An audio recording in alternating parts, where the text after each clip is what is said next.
I was walking to my car as quickly as I could. I checked my watch. It was 7:15 p.m. I shook my head. My phone rang. The screen showed that it was my wife calling, right on time. "You better be close to the restaurant," she said. The tone in her voice left me wondering if she knew that I was just leaving the office. I stayed silent. "Damn it, Jack," she cursed quietly. "I'm already here. I'm sorry I didn't realize how much work I would have to get done today, and we're still not on pace to make our deadline. The whole team is working late, not just me, and I can't be the only person leaving on time when my subordinates are staying late." I pleaded. "How long until you get here?" she asked angrily. "If I run every red light, I can be there in 30 minutes, I told her. She didn't answer for a long while. I got into my car, and just as I started to wonder if she had hung up on me, my car picked up the Bluetooth. "Okay, just hurry. It's bad enough the waiter has asked me twice if I was waiting for someone." She instructed. "I'm sorry, babe, I'll be there as soon as I can." I said I shifted my car into reverse and started to back up. A loud bang on my window made me slam on the brakes. I threw it into the park and turned around to see if I hit something or worse, someone. I didn't see anything. I turned back around in my seat to find two children standing next to my door. I jumped at the shock. They both just stood there, judging by their size. I would guess they were about 9 or 10. I had this terrible feeling in my stomach that there was something wrong, but they were children, probably lost. I told myself I cracked the window just enough to ask if I could help them. "Can I use your phone?" one of the kids asked. The child's tone had a tinge of darkness to it. I felt the hairs on my neck stand up, but I reached for my phone and unlocked it.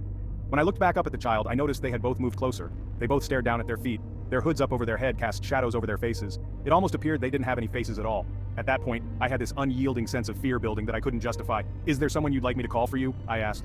Then one of the kids raised his head slightly. The shadows that covered his face parted as the new angle of his hood allowed me to see his face, but his eyes were still hidden in the shadows. They appeared to be pitch black. Not that they were missing, but he had no iris, no whites in his eyes at all. I felt my breath catch in my throat, and the boy seemed to notice my fear. He lowered his head again. "We need to use your phone," he pleaded. I recovered and scolded myself quietly for allowing a trick of the light to scare me so badly. "Who can I call for you? Just give me their number," I said, my hand ready to dial.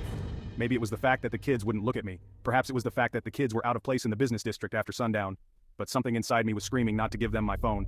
"If you can't give me the number, I'm sure you can go inside the lobby and ask the security guard to let you call your parents," I said, and pointed toward the lobby door.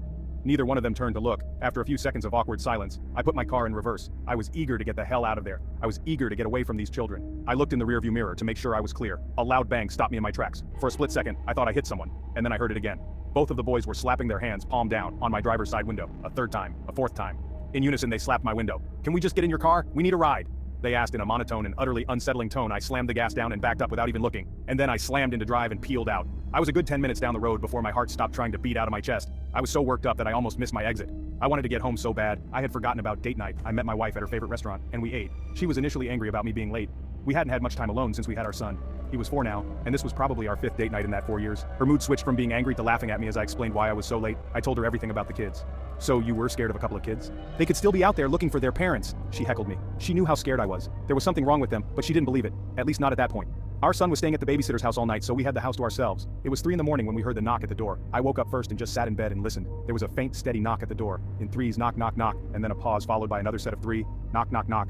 Then my wife woke up. "Do you hear that?" she asked. "Yeah, there was someone at the front door," I replied. My heart sped up. I knew before I did that it was them.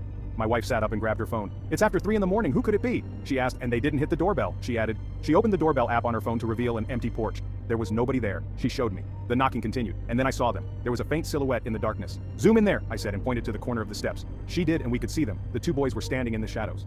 One of them kicked the steps. "Knock, knock, knock." My wife looked at me. "There is no way those kids followed you home. This has to be a joke," she said. She stood up and put on her robe. I did too.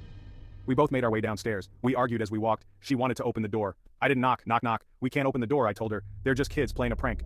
She replied, "Knock, knock, knock." Finally, we reached the door, and my wife undid the locks and swung it open. We both took a step back as soon as we did. The kids were no longer standing in the shadow, but had moved up to the first step. The only light was from behind us, flowing out of the house. It was enough for us to see the 2 small figures staring at us, but not enough to see any detail. "What do you want?" my wife asked. I was flipping the light switch on and off for the porch light. It wouldn't come on, but I knew it had been on when we got home. "Can we come inside?" the kids asked in unison. I could see that my wife had gone pale. She finally believed me. Something wasn't right. The kids both took a step to the next step. "Can we call the police for you? Are you lost?" she asked them. They stepped up to the porch, and then they were close enough, just 3 feet away. Their faces were fully illuminated. The light revealed the same thing I thought I had seen earlier. Wide eyes, black as coal. They began to smile at us. "We need to come inside, we need help," they said in unison as if they shared the same thoughts. I moved my wife out of the way and slammed the door. My hands fumbled for the locks as I looked through the peephole. "I'm calling the cops!" I yelled through the door. My wife still had her phone in her hand. She started to dial 911. "Wait," I said. "They're leaving," I told her. The kids walked back into the street and disappeared into the night. The next day we slept in and then picked up our son. It was a pretty uneventful day, at least until 3 a.m. I woke to the sound of knocking. I sat up, half asleep. I heard my wife tell me it was just our son. "I'll get it." She told me. I went back to sleep. That was about 10 minutes ago. I noticed she didn't come back to bed, and I decided to check the security cameras on my phone. My wife is lying on the floor dead. There is blood everywhere. Standing at her feet are the two boys, and next to them is my son. His eyes were black as coal. As I'm writing this, I can hear them walking down the hall toward me. For the love of God, if you see black-eyed children, do not talk to them, do not give them anything, and please do not let them into your house. Credits short stories.